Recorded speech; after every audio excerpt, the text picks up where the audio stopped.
কেন? হয়তো কোনো কাজে আটকে গেছে কারখানা ব্যাপারে। আচ্ছা মা, কাকামণি ফিরেছে? তোর কাকাও ফেরেনি। বাইরে বেরোলে বাড়ির কথা এদের মনেই থাকে না। শুধু শুধু কেন যে বাইরে বাইরে ঘুরে বেড়াই বলছি রে বাপু। কতদিন বলেছি ভাগ্যে যা আছে তাই হবে, তুমি চিন্তা করে কিছু করতে পারবে? ভাগ্য তুমি মানো মা?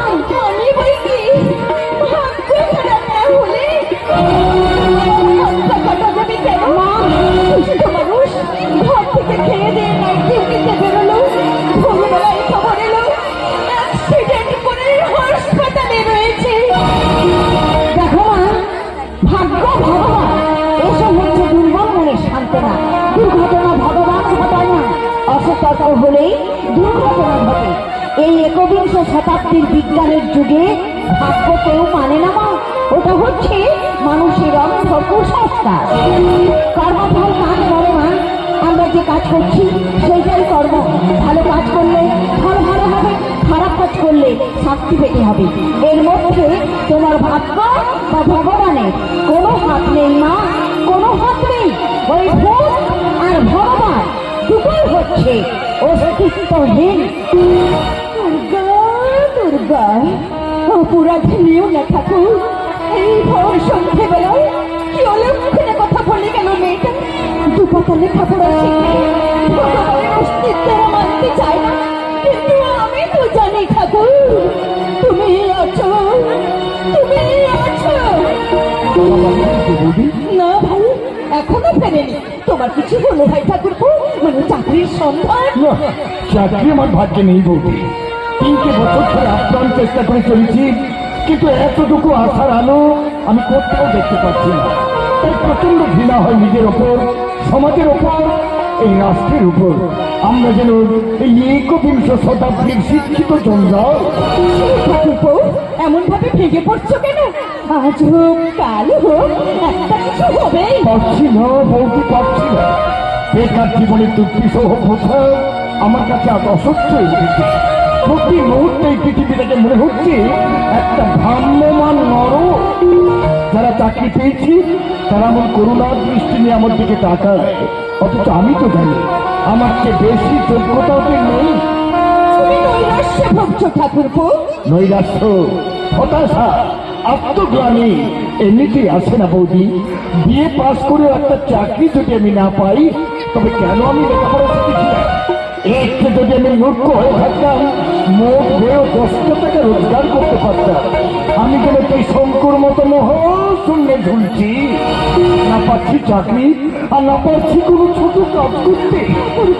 মা মেয়েতে পাঁপড় দিলে কটা পয়সা তোমরা পাও তা জানতে আমার বাকি নেই। আমাদেরকে পেট ভরে খাইয়ে দিয়ে রাত্রে তুমি আর সমাজে উপোস করে থাকো, তাও আমার নজর এড়াই না বৌদি। তখন তখন আমার কি ইচ্ছে হয়ে যাবো গলায় দড়ি দিয়ে শেষ করে দিই এই দুর্বিষহ বেকার জীবন। কথা বলতে নেই ভাই, দুঃখ মানুষের চিরদিন থাকে না। হ্যাঁ ভালো কথা, সফল তোমাকে দেখা করতে বলেছিল, কি ছিল তার কাছে? আমার মনে হয় সফল চেষ্টা করলে তোমার চাকরি হতে পারে। দেখো বৌদি, ভাই বলো আর বন্ধু বলো, বিপদের সময় কেউ তোমার পাশে এসে দাঁড়াবে না। স্বপন আমাকে বললে, কি বললো? লাখখানেক টাকা যদি তুই জোগাড় করতে পারিস তাহলেই একটা চাকরি খালি আছে।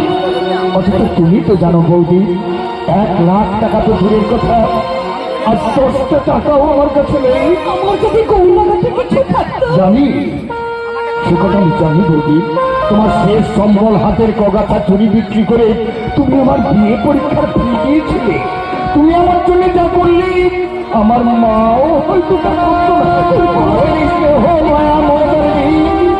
আমি জীবনেও শোধ করতে পারবো না বৌদি, আমি জীবনেও শোধ করতে পারবো না।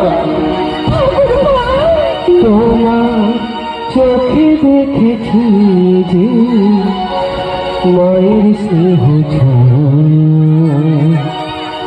তোমার চোখে দেখেছি যে মায়ের স্নেহ ছায়া, এমন ভালোবাসা কোথাও পাবো না, মাকে আমার মনে পড়ে না। তোমার চোখে দেখেছি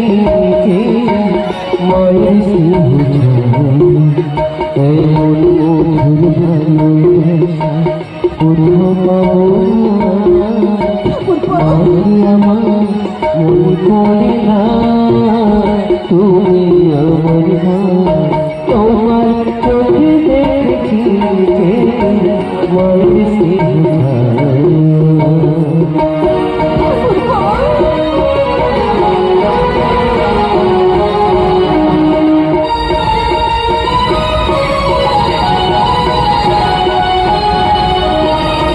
তুমি আমার প্রদীপে জেলে যেন মায়ের মতো।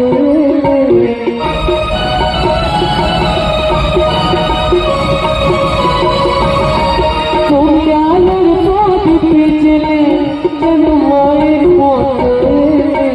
শুধু মুখ বুঝিয়া সহ্য করো নীরব যন্ত্রণা।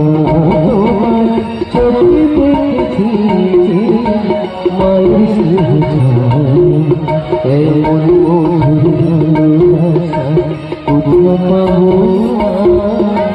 মাকে আমার মনে পড়ে না তুমি আমার মা। তোমার চোখে দেখেছি যে মায়ের স্নেহ। তোমার চোখে দেখেছি যে মায়ের স্নেহ। তোমার চোখে দেখেছি যে মায়ের স্নেহ।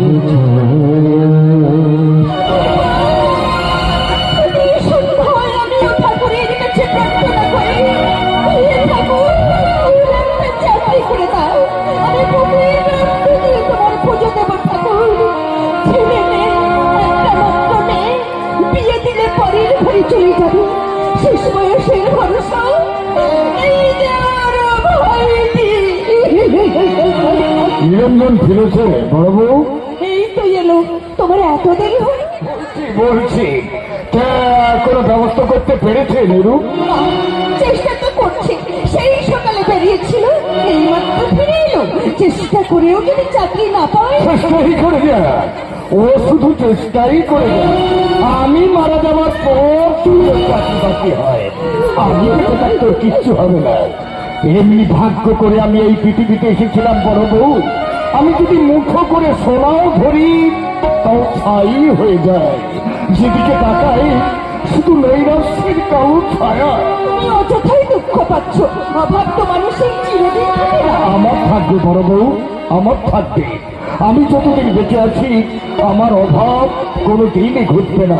ভাবনা হয় শুধু ওই মেয়েটাকে নিয়ে। ওর বিয়েটা যদি দিয়ে যেতে পারতাম। জানো, সেদিন ঘটক বলেছিল নবরার একটা ছেলে আছে, চাকুরির ছেলে। সেখানে যদি একবার খোঁজ নিয়ে দেখতে। এখানেই তো আমি গিয়েছিলাম, তাই তো ফিরতে আমার এত দেরি হলো। জানলে বড় বউ, ছেলেটা ব্যাংকের চাপড়ে আছে আর নগদ চাইছে 1,00,000 টাকা। একটা ঘড়ি, আংটি, বোতাম, মেয়ের হাতে কানে গলায়। ব্যাংকের পিয়নের এত চাহিদা? বড় বউ, এটা কি একবিংশ শতাব্দী? এই যুগে মানুষের কোনো দাম নেই, শিক্ষা দীক্ষার কোনো মূল্য নেই। চাই শুধু টাকা। টাকা থাকে মুখ্য পণ্ডিত সমাজের শিরোমণি হতে পারে। আমাদের সোনার তাহলে তাই আমি ঠিক করেছি, আমাদের সোনা আমাদের সোনা আইপুরই থাকবে। বড় বউ, যাত্রার হাতে ওকে আমি সম্প্রদান করতে পারবো না। তাতে যদি সমাজ আমাকে নিন্দে করে করুক, তাই বলে আমার মেয়েকে আমি একটা অপরাধের হাতে তুলে দিতে পারবো না বড় বউ। কিছুতেই না, কিছুতেই না। টাকা পেলে কিনা সে সম্বন্ধে কোনো কিছুই তো বললে না। আমিও সাহস করে কিছু জিজ্ঞেস করলাম না। জিজ্ঞেস করলে হয়তো বলে বসবে সারাদিন খেটে খুটে এসেছি, আগেই তোমার টাকার খবর। মানুষ কর্মক্ষমতা হারিয়ে ফিরলে ভীষণ স্পর্শকাতর হয়ে যায়। অভিমান বাড়ে, ভাবে সবাই আমাকে অবহেলা করছে, অবহেলা করছে। না না না, আর কারো অবহেলার পাত্র হয়ে আমি বেঁচে থাকতে চাই না। ফাঁকির কাছে আমি কিছুতেই হার মানব না। একটা কিছু আমাকে করতেই হবে। লাখখানিক টাকা যদি আমি পেতাম তাহলে স্বপন যে চাকরিটার কথা বলেছিল চাকরিটা আমার হয়ে যেত। কিন্তু এমন কোন আত্মীয় বন্ধু বান্ধব নেই যে এখন আমাকে 1,00,000 টাকা দিয়ে কি ব্যাপার, দাদার ব্যাগটা এখানে পড়ে কেন? দেখি তো ব্যাগের মধ্যে যদি দু চারটে এত টাকা, দাদার ব্যাগে এত টাকা দাদা পেলে কোথায়? তাহলে কি হাত কাটার দরুন কোম্পানির থেকে টাকা পেয়েছি দাদা? হ্যাঁ, বোধ হয় তাই। এই টাকাটা পেলে আমার চাকরিটা হয়ে যেত। না, দাদার কাছে চাইলে তো দেবে না বোধ হয়, কারণ কাল রাত্রে বলেছিল টাকা পেলে নাকি সোনার দিয়ে দেবে। আচ্ছা, টাকাটা যদি আমি চুরি করি? না, তার কোনো দরকার নেই। দাদা তাহলে দুঃখ পাবে। তাহলে টাকাটা নিয়ে আমার চাকরিটা হয়ে গেলে পরে যদি ফেরত দিয়ে দিই। যদি দাদার হাতে পায়ে ধরে বলি, দাদা তোমাদের দুঃখ ঘটাতে না বলেই টাকাটা আমি নিয়েছিলাম, নিশ্চয়ই দাদা আমাকে ক্ষমা করবে। না, এমন সুবর্ণ সুযোগ আমি কিছুতেই হাতছাড়া করবো না, কিছুতেই না। আসছি না,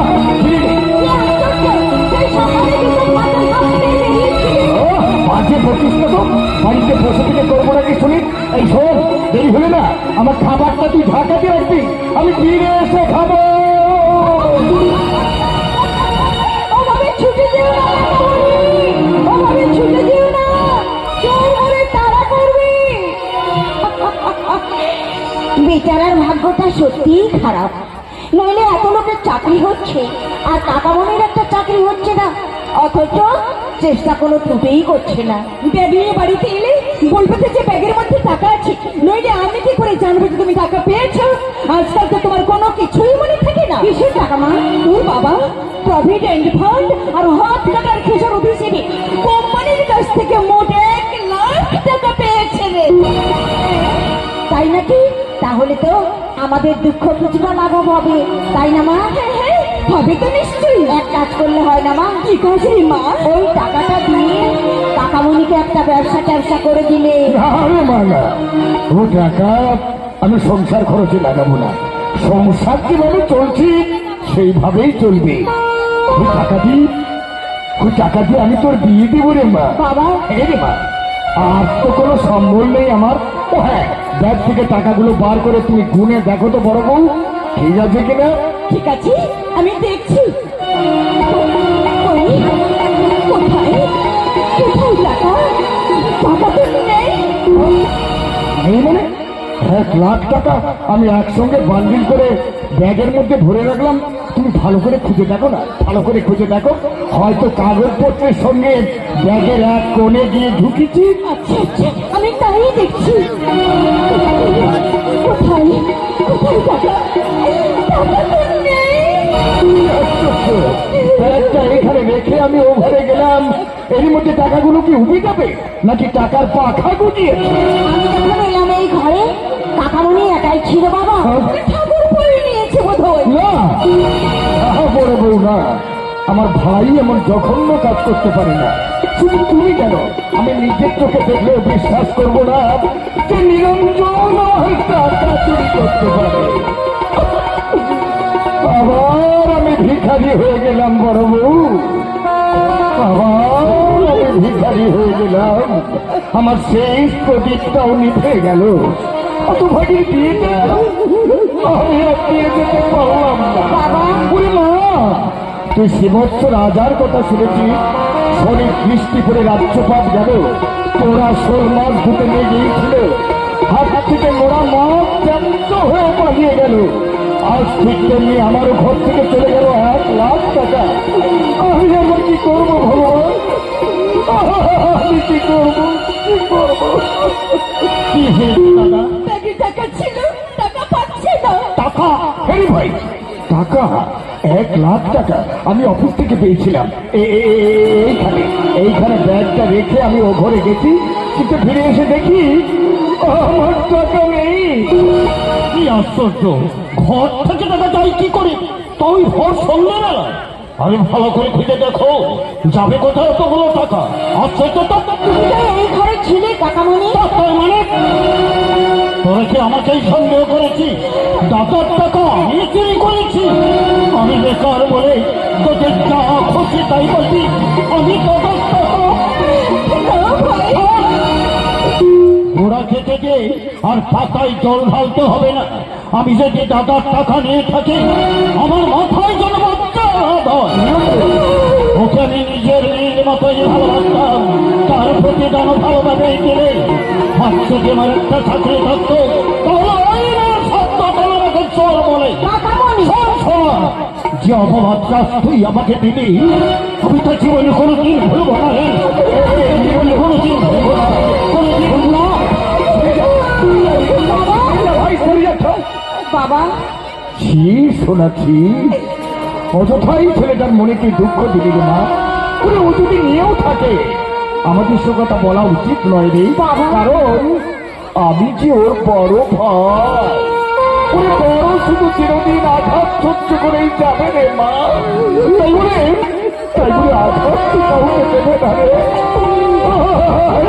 কাউকে দেবে না। আমি হারাম করতে পারি না, কাকামণি টাকা নিয়েছি। কথা বলতে নেই মা, প্রমাণ না পেলে কাউকে চোর বলা যায় না মা।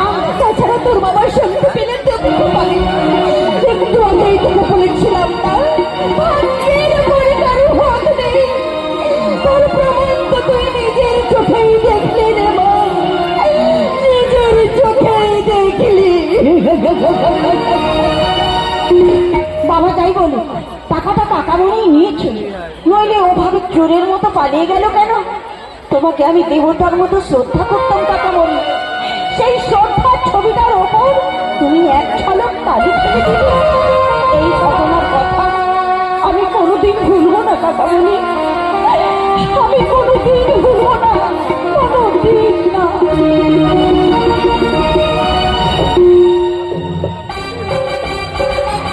দেখো বাচ্চা, না দাদু না, কৈফিয়ত দিয়ে তুমি আমাকে সন্তুষ্ট করতে পারবে না। তুমি ইনভেস্ট করেছো টাকা, শনিরা দিচ্ছে কাজের শ্রম, কাজে লভ্যাংশ অর্ধেকটার জন্য চুকাও। এই দাবি থেকে তুমি তো তাদের বঞ্চিত করতে পারো না দাদু। তুমি নিজের সরকারি পেল নাও, শ্রমিকদের দাবি নিয়ে তোমাকে মাথা ঘামাতে হবে না। কি করা উচিত কি অনুচিত সেটা আমি বুঝবো, আমার কথার মধ্যে অযথা না করিও না। আমি বলবো না, তবে কথা কি জানি তেল তো ওটা তো লভ্যাংশ, নিজের চোরকে তেল তো তারা দেয়, আর অফিসে চোর খাটে দিয়ে তাকেও দেয়। তুমি হচ্ছ সেই অফিসি চোরটা। আমার কারখানাটাই বন্ধ করে দিই, তোমার ওই সব তথাকথিত মেহনতি মানুষগুলো যে না খেয়ে মরবে সেটা একবার ভেবে দেখেছো? সব ব্যাপারটাই তো ভারে ভবান না, কারখানা তুমি বন্ধ করতে পারো না। এটা তোমার জমিদারি নয়, শ্রমিকরা তোমার খাপটা লোকের সোজা নয় যে নিজের খুশি মতো যাচ্ছে করবার অধিকার তোমার থাকবে। তা যদি করো তোমার কোনো মার্জনা করবে না। রমেশ উচিত কথা বললে তখনই তোমার মর্যাদায় লাগবে দাদু। তোমাকে এই জমিদারি চলে গেছে, যাইনি জমিদার সোহামানের ব্যক্তি যুগের সঙ্গে তোমার তাল মেরে চলতে পারত না। এই একবিংশ শতাব্দীর মেরামতি শ্রমিক তোমার কিনা বলো তাহলে তো যায় না দাদু, তাই সামান্য অধিকার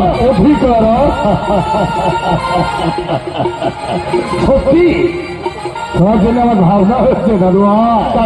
ডাক্তার না হয়ে তোমার হওয়া উচিত ছিল রাজনৈতিক দাদা, নয়তো তাকে জানতে তাহলে সভা সমিতিতে ভাষণ দিই তুমি প্রচুর হাততালি গুলোতে পারত। দাদু দাদু আপনি আমাকে বিদ্রুপ করছেন। বলাই সাত তুমি আমার আদরে দৌহিত্র, উচ্চতর ডিগ্রির জন্য শীঘ্রই তুমি বিদেশ যাচ্ছ, তোমাকে কি আমি বিদ্রুপ করতে পারি?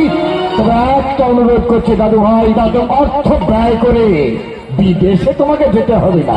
এইসব জ্বালাময়ী অগ্নিক্ষরা ভাষা যদি কোনো নেতার কানে যায় তাই তোমাকে চাইছে বানিয়ে নেবে এবং ভবিষ্যতে মন্ত্রীতন্ত্রীও করে দিতে পারে। বিদেশে আমি যাবই দাদু, বিদেশে আমি যাবই, তবে যাওয়ার আগে ওই শ্রমের কৃষক মেহনতি মানুষদের মধ্যে আমি চেতনা দেখে দিয়ে যাবো। তোমাদের আসল চেহারাকে দেখিয়ে দেবো ওই সাধারণ মানুষগুলোর কাছে। তোমরা গাছেরও খাবি আবার তোলারও করাবে না, সেটাও সম্ভব হবে না। ওদের আমি বুঝিয়ে বলবো এটা কান্নার যুগ নয়, এটা সাধিকার প্রতিষ্ঠার যুগ। অন্যায় বিনয় করে এই শ্রেণীর মন গলানো যাবে না, তাদের তোকে কামড়া করে নিতে হবে। মানবিক অধিকার। কি বলে গেল? মুক্তির সনদ আর মানবিক অধিকার। মেহনতি জনতার জন্য সালার যে দেখছি দুর্ভাবনার অন্ত নেই। বইয়ের ভাই এটা বুঝে না। আমিও যে এই যুগেরই মানুষ, বঞ্চিত মানুষের ব্যথা আমি বুঝি রে। আর বুঝি বলেই অবনী সরকারকে হাত কাটার খেসারত আমি দিয়েছিলাম। দাদা অভয়, আরে তুমি পৌঁছে গেছো? হ্যাঁ, কিছু আগে তুমি টেলিফোন করে জানিয়েছিলে এখানে আসবে বলে, তোমার নাকি কিছু বলবার আছে। তা তুমি এত তাড়াতাড়ি পৌঁছে গেছো? যাক, পৌঁছে গেছো ভালোই হয়েছে। তোমার যা বলবার এখনই বলে নাও, আমার কাজ আছে, আমাকে আবার বেরোতে হবে। দাদা কইতাছি, বিয়া ঠিক করে ফেলাইলাম দাদা, কিন্তু আপনার সাহায্য ছাড়া বিয়াতে দেওয়ার সাধ্য নেই আমার। আমরা হইলাম যাই বরিশালের পোলা। নামান আমাকে যাও, মায়ের বিয়েতে দিতে পারি না। হাজারো আমাদের একটা মান আছে, একটা সম্মান আছে। ওই দেশে থাকলে তো হয়ে যাবে তো বিয়া করে কল। কিন্তু দেখো দাদা, এর আগেও তুমি মেয়ের বিয়ের নাম করে 2 বার টাকা নিয়ে অথচ বিয়ে দাও। যাত্রা লেগে মায়ের বিয়ে দিলে মানুষ তো তুমি কল দাদা। এবার মনির মতো একটা ছেলে পাচ্ছি দাদা গো, সেই লোক নয় যেন হীরা টুকরো খায় নাকি। কি করে তোমার সে ভাবি জামাই? চাকরি করো দাদা, ওটা বড় কোম্পানি লেবার অফিসার, মাইনে ভালোই পাই, সংসারও বড় নয়, বড় ভাই আর তার বউ। দাদা আর একখানা মাইয়া আছে ওদের, নিরঞ্জন সরকার। দাদা গো, তোমার বিয়ে দিতে পারি না। তা তোমার মেয়েকে লেখাপড়া কিছু শিখিয়েছো? কিছে কোন দাদা, আপনি কিছে কোন? আমার মাইয়া লেখাপড়া শেখানো 3 বার ম্যাট্রিক দিচ্ছে। কিন্তু দাদা ওই 3 বারে আটকাইয়া দিচ্ছে। আপনার ভাবিনি যা গান গাই না, শুনলে আপনার মাথা খারাপ হইয়া যাইব। ব্যাকিং থাকলে শ্রীও বাজে পাইত। আসলে আমার পেছনে ওই মেয়ের সঙ্গে তো আমার ভালো করে পরিচয়টাই হয়নি। তা দেখো তো দেখি কেমন গান শিখেছো। ডাক্তারছি দাদা, ডাক্তারছি।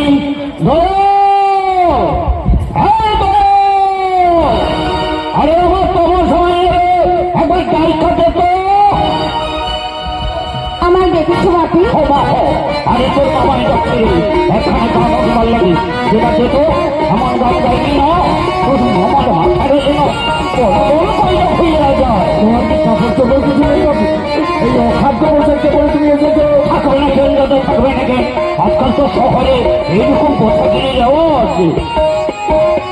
সেই গান গাইবো? সেই গানখানা গাও তোমা, যে গান গাইয়া ওই সংসারে কি গাই গেলেই ছিল। তোর গান হয় না, গোলা বাংলা ভেই ভেই করে নাচ শুরু করলো। আর চেয়ার টেবিল গুলো এ ঘর থেকে ও ঘর করে দিল। সেই গানখানা তুই তোর মামানে একবার মনেই আসতে।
आजा सनम आई बहार, तेरा करूँ रिंग रिंग रिंग के इंतजार। आजा सनम आई बहार।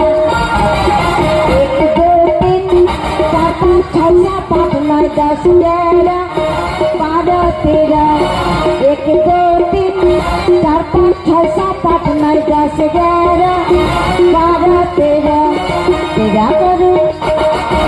करूँ रिंग रिंग रिंग के इंतजार आजा पिया आए बामा तेरा करूँ रिंग रिंग रिंग के इंतजार आजा पिया आए बामा বন্ধ করো, বন্ধ করো এসব কুৎসিত অঙ্গভঙ্গি, অস্বচ্ছ অস্বচ্ছ। এর নাম গান, আর এই গানকে তুমি কলেজ ফাংশনে প্রাইজ পেয়েছিলে। ছি ছি ছি, কি দাদা, এখন আমি হিক্কা তোলেনি। আপনি যখন হিক্কা তোলে কম বয়সী পোলা পান্না তখন পাগল হইয়া যায়। মাল আমার সেটি বক্তৃতা বন্ধ করো ভয়। ছি ছি ছি, এই তোমাদের রুচিবোধ কেন? বাংলার গানের ভান্ডারে কি চরম দুর্ভিক্ষ খুলে গেছে? বাংলা গান, বাংলা গান, রবীন্দ্রনাথ, নজরুল, জিতেন্দ্র রায়, রজনীকান্ত, অতুল প্রসাদ বাংলা গানকে শুধু সমৃদ্ধ করে জানলে কৃষ্ণের দরবারে সমহিমায় প্রতিষ্ঠিত করে গেছে। সে বাঙালি হই এইসব কুরুচিপূর্ণ গান গাইতে তোমাদের লজ্জা করে না? ভাবতে আমার ঘৃণা হয় যে তোমরা বঙ্গ সরকার বাংলার গান আশুতোষকে যিনি গর্ভে ধারণ করেছিলেন তুমি হিন্দি মেয়ের মতো তিনি স্টার্ট করতেন না। বিশ্বকবি রবীন্দ্রনাথের জননী নোংরা হিন্দি গান গাইতেন না। এই যে শোনো, মহৎ সন্তানের জননী হতে হলে নিজের অন্তরটাকে মহৎ করতে হয়, বুঝলি?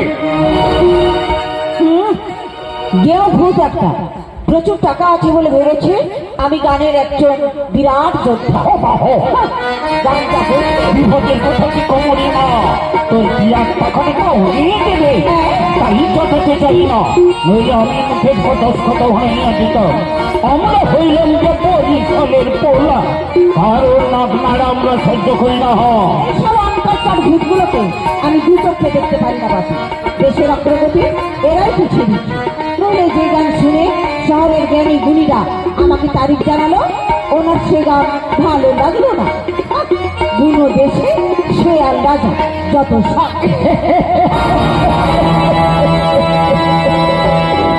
পরিফলের মায়া তো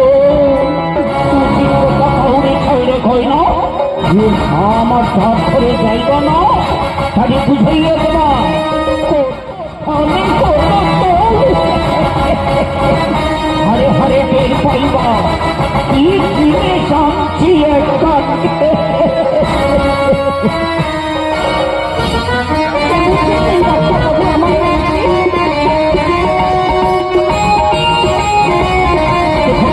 আমার ধারণা আপনার মেয়ের রোগটা শারীরিক নয়, মানসিক। আমি বিশেষভাবে পরীক্ষা করে দেখলাম কোনো রোগ নেই বলে মনে হলো, অথচ হচ্ছে প্রায় দিনই মাথার যন্ত্রণায় ভুগে, খেতেও চায় না। কি যে করবো আমি এই মেয়েকে নিয়ে? বিবাহযোগ্য মেয়ে এইভাবে যদি রাত দিন শুয়ে থাকে, বিয়ে করবে কেউ? আপনি এক কাজ করুন, ওকে মার্কেটে একটু পাঠিয়ে দিন, আমি নিশ্চয় ওর সঙ্গে একটু কথা বলতে চাই। ইচ্ছে পাখি, আপনি একটু ভালো করে দেখুন, বিবাহযোগ্য মেয়ে এইভাবে যদি অসুখে ভুগে, বিয়ে দেওয়াই তো কষ্ট হবে। আমি আপনার মায়ের মতো বাবা, আপনি ওকে ভালো করে দিন।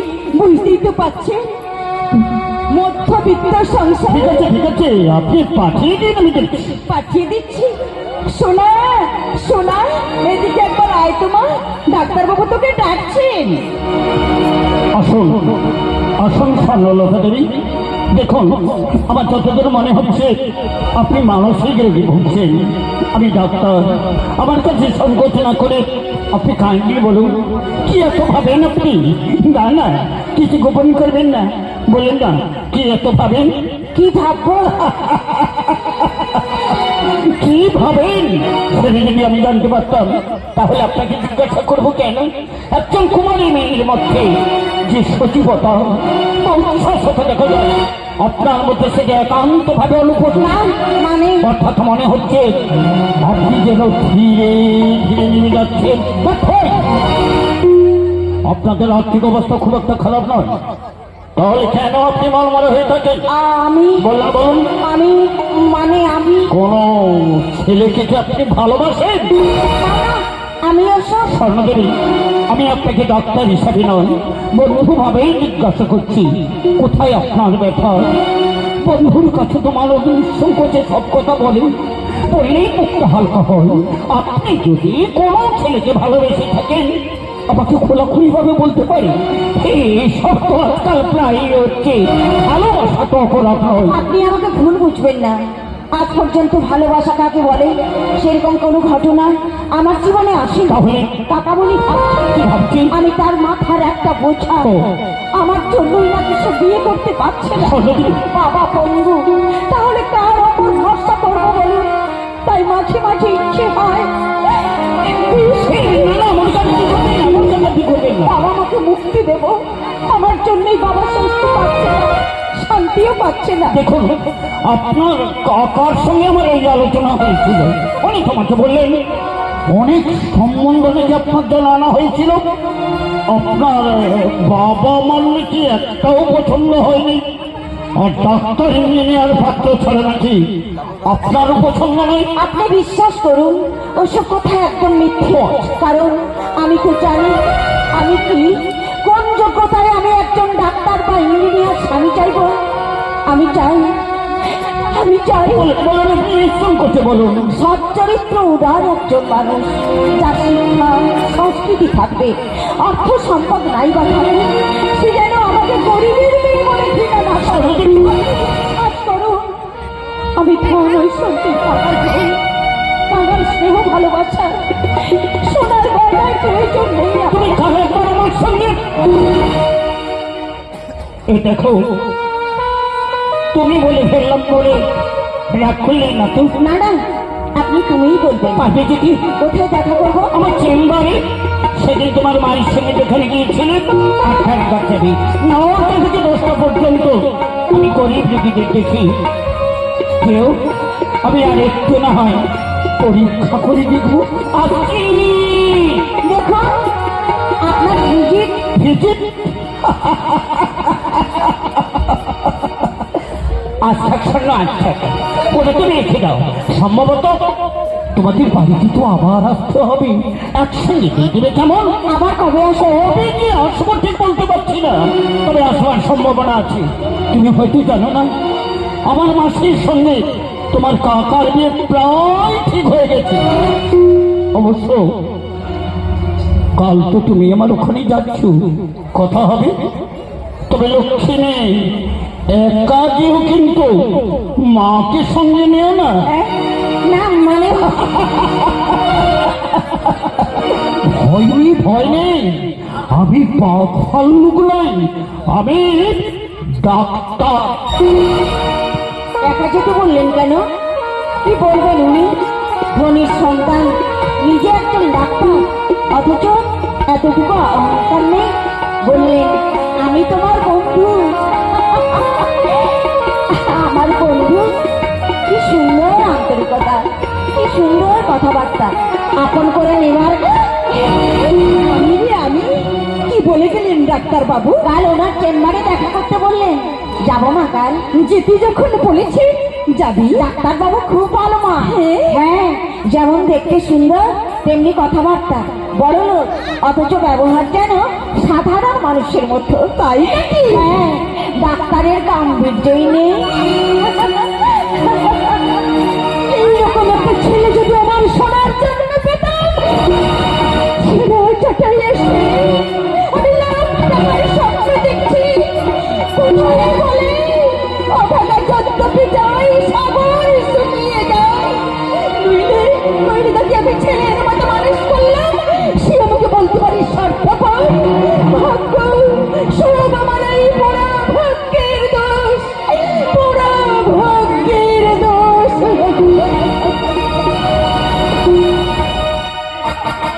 বলে সত্যি বলছেন, ভাবদাদার আমল থেকে ওই জমি বিচার করে আসছি, অথচ আপনারা কেড়ে নেবেন, তাহলে আমরা খাবো কি? আমাদের কথা ভাববেন না। বাবু রঘুর, ওই জমিটা যেতে যাবে না। ওই জমি লঠাই মন্ডলকে দিতে বলেছেন, আমি তাই দিয়েছি। তুই তো এক নম্বরের চোর। এখন বাবা মুখোমুখি জবাব দেওয়া আমি মোটেই পছন্দ করি না।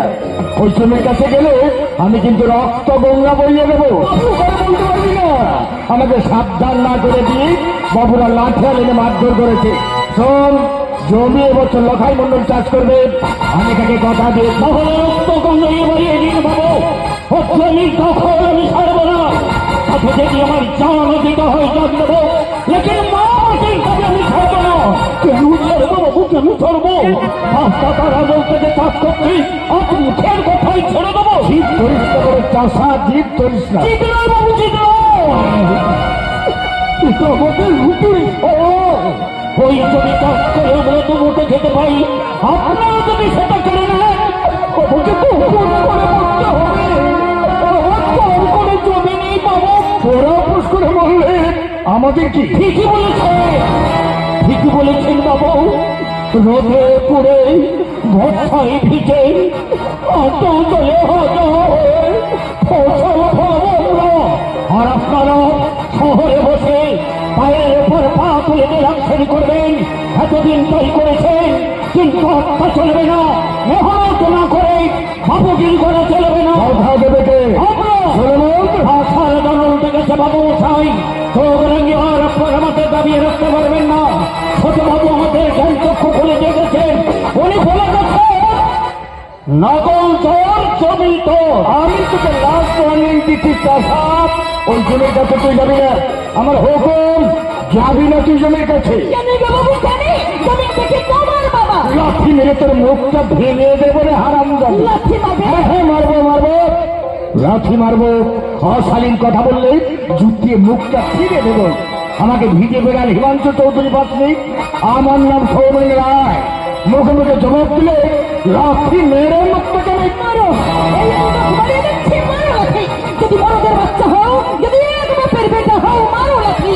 কি হলো, মারো। তোর বিবিকে তুই নিষেধ করে সুলেমান, আমার মাথায় কিন্তু রক্ত উঠে যাচ্ছে। যত বড় লোক নয় তত বড় কথা। হাতের শিব কি হবে, কি হবে? এই মালিক বাবুদের সঙ্গে ঝগড়াটি হচ্ছে। মালিক? ও মালিক? মালিক হলো এমন জানোয়ারের পাড়া মুখের ভাষা হতো। মালিকের পর্যাটা কুত্তা। কি বললি হরম যদি ছোট লোক? হুঁশিয়ার ভাদ্দার লোকের বাচ্চা। এতদিন তো তোমাকে লাঠি দিতাম, মুখ বুঝে হাজার করেছি। এবার আমি লাঠি মারতে এলে 10 লাঠি মারবো তোমার মুখে। এক বাপের বেটা হলে দেখো লাঠি। চুপ করবো আমি। চুপ করবো? চুপ করবো? আমরা কি পানির জলে ভেসে এসেছি? কি ওদের ঈশ্বর আমাদের পয়দা করেননি?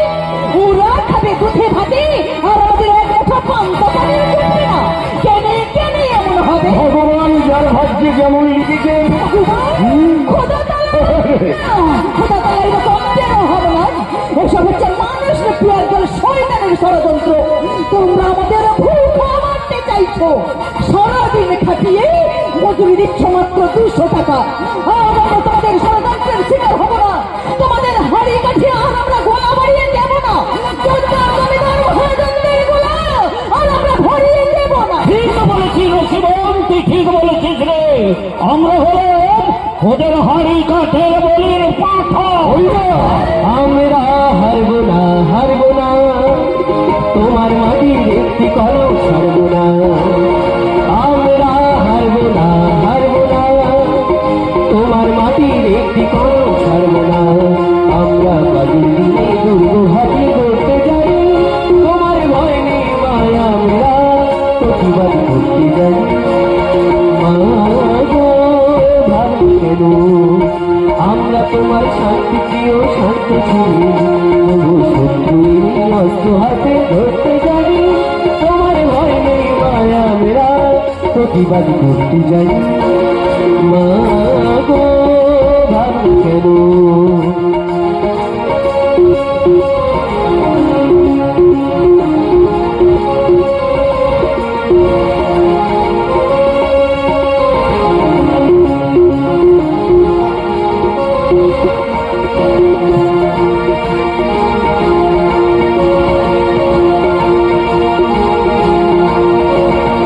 আমরা পরাজয় মানব না, ভীম মাগো ঘরে তোলে রইল না।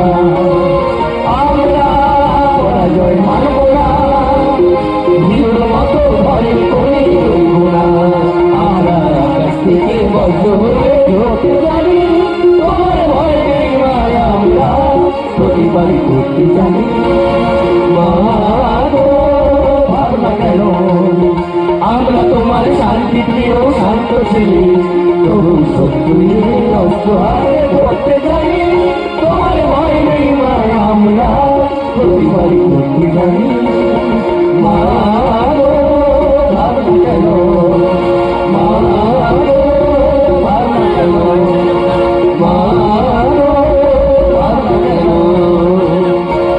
না না না, আর আমরা বাবুদের পায়ের তলায় পড়ে পড়ে নীরবে কাঁদবো না। এই মাটি তোদের যোদ্ধার জমিদার মহাজনের নয়, কাকুতি মিনতি নয়, আর পায়ে ধরে কান্না নয় রে। এবার জ্বালাতে হবে তোদের, বিদ্রোহের হবে, ভক্ত হবে তোদের হলো। হরিয়া, আর বুঝে নিতে হবে এই মা মাটির অধিকার। ঠিকই বলেছো হরিদা, তুমি ঠিকই বলেছো। এবার আমরা জ্বালাবো বিদ্রোহের আগুন।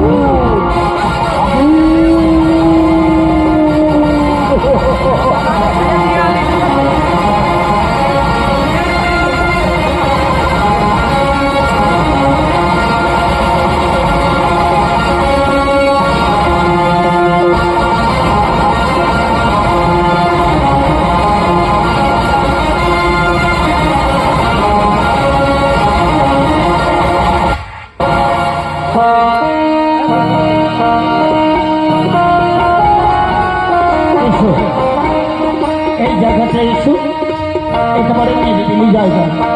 এসো, বসো, এই জায়গাটাই বসো। আর ঘুরবেন না? তোমার সঙ্গে আমার কয়েকটা কথা বলা রয়েছে শোনা। বলেন। কাল ভোরেই কিন্তু আমি চলে যাচ্ছি। কেন? বাহ, মাসির বিয়েতে এসে সব দিন থেকে গেলাম, তুমি আরো থাকতে বলছো? দাদু বলে দিয়েছিলেন বৌভাতের পরদিনে চলে আসবি। তাছাড়া আগামী পরশু আমি বিদেশে চলে যাচ্ছি। বাড়িতে গিয়ে আমার জিনিসপত্রগুলো বুঝি গোছাতে হবে না? কতদিন থাকবেন বিদেশে? তাও বছর কিনে এতদিন আমি না, মানে আমি বলছিলাম এতদিন আপনার দাদু একা একা থাকবেন, ভাবনা হবে না তার? দাদু ভাববে, আর কেউ ভাববে না। শোনা, বাহ, আমি কি করে বলবো আর কেউ ভাববে কিনা? আচ্ছা শোনা, বলুন। তোমার কাছে আমার কোনো কিছু পাওনা আছে তাই না? আমার কাছে কি পাবেন আপনি? এরই মধ্যেই ভুলে গেলি ভিজিয়ে দিতে চেয়েছিলে সেদিন, আমি কিন্তু নেই। ও তাই বলুন। আমি কি টাকা সঙ্গে করে নিয়ে এসেছি? বাড়ি চলো, দিয়ে দেবো। পরে কিন্তু তোমার এখনই চাই। কি আশ্চর্য, এখন কি করে দেবো আমি? কেন, ইচ্ছে করলে তুমি দিতে পারো। রমেশদা, হয়নি শোনা, ভয় নেই, আমার দাবি তো খুবই সামান্য। এই নির্জন নদীর ঘাট সত্য ঢলে পড়েছে পশ্চিম দিগন্তে, ভাতা টনে নৌকা বেয়ে চলেছে মাঝিরি দল, আর পলকারা ঝাঁক বেঁধে ফিরে যাচ্ছে তারা আপন আপন কুলায়। শান্ত প্রকৃতির সুন্দর পরিবেশে তোমার শৈল কণ্ঠের একটা গান তুমি আমাকে শোনাবে। বসে গাই।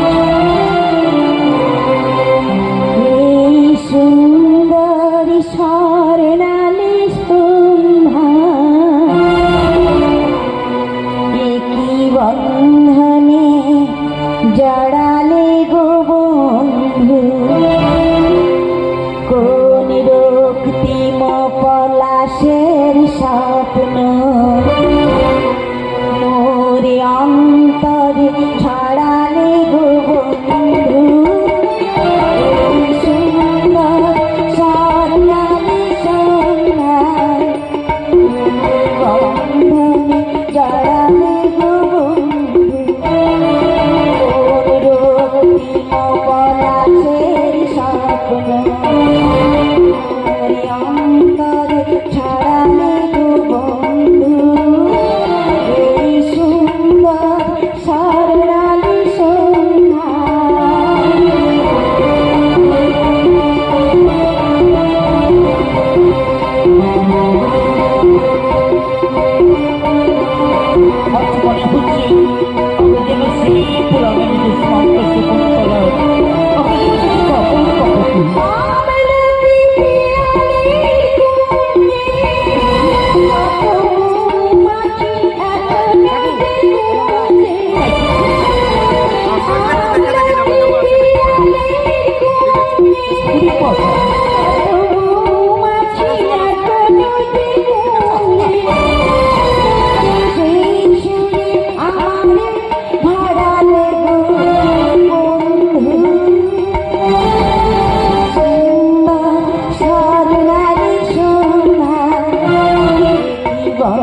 আনন্দে তুমি আমার মন থেকে কানায় কানায় ভরিয়ে দিলে। একটা কথা বলবার জন্য এই নির্জন নদী তীরে তোমাকে আমি ডেকে এনেছি। বলুন। আমি আমি তোমাকে বিয়ে করতে চাই। শোনো,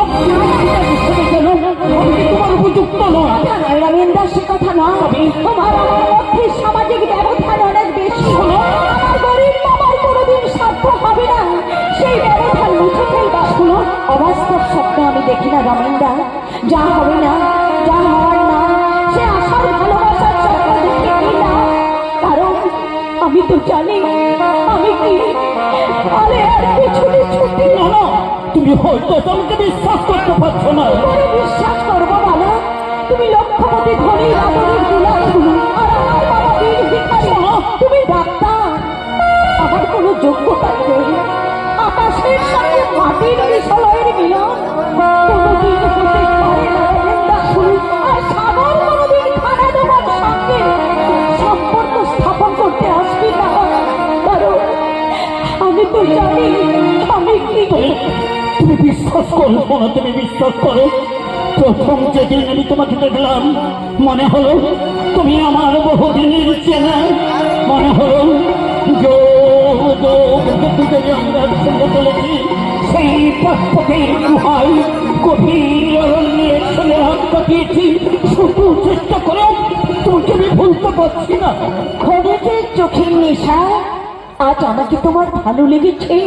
মোহ কেটে গেলে, ভালোবাসার মতো মুছে ফেলে হয়তো চিরদিনের মতো তুমি আমাকে ভুলে যাও। শোনো না, তাহলে দুদিনের স্বপ্ন দেখি কি লাভ রবীন্দ্র? তুমি আমাকে বিশ্বাস করো, শোনো, তুমি আমাকে বিশ্বাস করো যে আমার খনিকের মোহন ওই অস্তাচল সূর্যকে সাক্ষী রেখে তোমাকে তোমাকে স্ত্রী বলে গ্রহণ করলাম। কি বললে? সূর্য সাক্ষী? সূর্য সাক্ষী করে? হ্যাঁ, সূর্যই তোমাদের আদি দেবতা, তাই ওই আদি দেবতা সূর্যদেবকেই আমি সাক্ষী রাখলাম। আজ থেকে তুমি আমার সহধর্মিণী। আমার ভয় করছে রমেশদা। ভয় বলো না, তোমার কিসের ভয়? তোমার দাদু হয়তো আমাকে না খাওয়া বলে স্বীকার করবেন না, হয়তো বাড়িতেই ঢুকতে দেবেন না। সেটাও আমি ভেবেছি শোনা। আর এখন যদি কথাটা প্রকাশ হয়ে পড়ে, দাদু হয়তো আমার বিদেশ চা বন্ধ করে দেবেন। জানো শোনা, জানো, ওই বিদেশে পাড়ি দেওয়াটা আমার জীবনের একটা বড় স্বপ্ন। তাই আপাতত আমি এই ঘটনার কথাটা গোপন রাখতে চাই। আর ওই বিদেশে গিয়ে তুমি যদি আমার কথা ভুলে যাও। আমি তো মানুষ নই শোনা, ভালোবেসে যাকে আজ আমি গ্রহণ করলাম তার কথা আমি ভুলে যাব? শুধু একটা মেনতি তোমার কাছে, আজকে রাতটাও তুমি আমাকে ভিক্ষা দাও শোনা। 3টা বছর আমাকে বিদেশে থাকতে হবে, তোমার স্মৃতি নেই, তোমাকে থাকতে হবে। তুমি ঘটনার কথা কাউকে তুমি জানবে না, কাউকে না, এমনকি তোমার মা কেউ না। জানাজানি হয়ে গেলে দাদু হয়তো টাকা পাঠানো বন্ধ করে দেবে। তুমি নিশ্চয়ই চাও না শুনলো, তুমি নিশ্চয়ই চাও না ওই বিদেশে বাড়ি দিয়ে আমি বিপদে পড়ি। অবশ্য আমার তো যদি তোমার বিশ্বাস থাকে। আমি জানি না, আমি কিচ্ছু জানি না, শোনা, আমি কিচ্ছু জানি না। লক্ষ্মী আমার, আমার মান সম্মান নারী ধর্ম সবই তোমার হাতে তুলে দিলাম। ইচ্ছে হয় মনে রেখো, না হয় ছুড়ে ফেলে দিল। শোনো না, আমি না হয় সারা জীবন কলঙ্কের বোঝা মাথায় নিয়ে হাহাকার করে কাঁদবো। শোনা, লক্ষ্মী আমার, কাল আমি চলে যাচ্ছি তোমাদের এখান থেকে। যাওয়ার আগে তোমাকে শুধু আমি একটা কথাই বলে যেতে চাই। এই মুহূর্তে আমরা বীর বন্ধনে আবদ্ধ হলেও তোমার স্মৃতির আগে দেওয়ার মতো সিঁদুর আমার কাছে তো নেই। তাই বিদেশ থেকে ফিরে এসে তোমার ওই শূন্য স্মৃতি আমি সিঁদুরে সিঁদুরে ফেরিয়ে দেবো। তার আগে তুমি আমার সামনে একটু প্রাণ খুলে হাসো, একটুখানি হাসো। হাসি যে আসছে না, শোনা, হাসি যে আসছে না রমেনদা। শোনা, এই 3টে বছর কি করে আমি থাকবো শুনে? তুমি হয়তো জানো না, তুমি আমার সারা অন্তর জুড়ে বসে আছো। তোমার কথা, তোমার হাসি, তোমার ভালোবাসা আমার জীবনে দেখি। কেন লক্ষ্মীটি চোখের জল মুছে ফেলো। সূর্য সাক্ষী রেখে তোমাকে স্ত্রী বলে গ্রহণ করেছি। 3 বছর বাদে ফিরে এসে হবে আমাদের লৌকিক বিবাহ।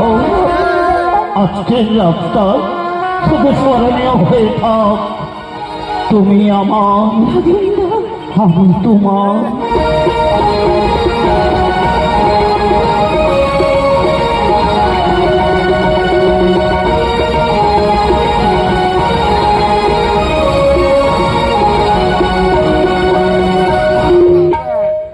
তোমার কাপড়খানা যে একেবারে ছিঁড়ে গেছে বড় বউ, তুমি নীলুকে বলতে পারো না একখানা কাপড় এনে দিতে? তোমারও তো কাপড় নেই গো। আমার কথা তুমি ছেড়ে দাও, আমি আবার একটা মানুষ নাকি এইভাবে বাকি জীবনটা কাটিয়ে দিতে পারলেই হলো।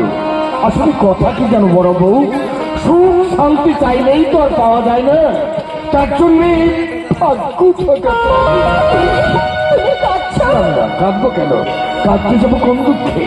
অফিসার ভাই আমার দুবেলা মাছে ভাতে খাওয়াচ্ছে, অভাব কাকে বলে বুঝতে দিচ্ছে না। আমাকে যে বাজার করাচ্ছে, মাথায় করে কয়লা বয়ে আনছি, আর তুমি তো পাকাপাকি রাঁধুনির কাজটা পেয়ে গেছো বড় বউ। কি হয়েছে বুঝি না, কাল 2 বার বমি করেছি, খাওয়াই রুচি নেই গো। হজমের গোলমাল হয়েছে বোধ হয়। নীলু তো এখন আর ওর বিয়ের নামটাই করছি না। মানুষ কেমন স্বার্থপর হতে পারে এটা আমার জানা ছিল না বড় বউ। অথচ ওই ভাইকে মানুষ করবার জন্য আমরা কত কষ্টই না করেছি। টাকাগুলো যদি ওভাবে না খাওয়াতি, ছেলে টেলে দেখে নিজে বাড়ি না হয়ে চেষ্টা করে দেখতাম। আমার অবস্থাটা এখন কিরকম জানো বড় বউ? ঠিক চোরের মায়ের মতো। ছেলে পুলিশের গুলিতে মারা গেছে, চোরের মা না পারছে কাঁদতে, আর না পারছে কারো কাছে বলতে। আমি তো জানি যে আমার টাকাটা এই যে মহারানী, প্রেমালাপ শেষ হলো, রাত 10টা বাজে। যেতে দেবে না? তুমি কি বলো না ভাই? শোনা একেবারে টাকা শোনা, এতটুকু ভেজাল নেই। মানে কি বলতে চাও তুমি? কি বলতে চাই আপনারা জানেন না, নাকি জেনে শুনে ভান করছেন? চোখে ঠুলি দিয়ে থাকলে না দেখাই স্বাভাবিক। দেখো বৌমা, তোমার এসব হেয়ালি আমি বুঝতে পারি না। খেয়ালি জেনে শুনে বোকা সাজবার চেষ্টা করবেন না। সোনা মা হতে চলেছে।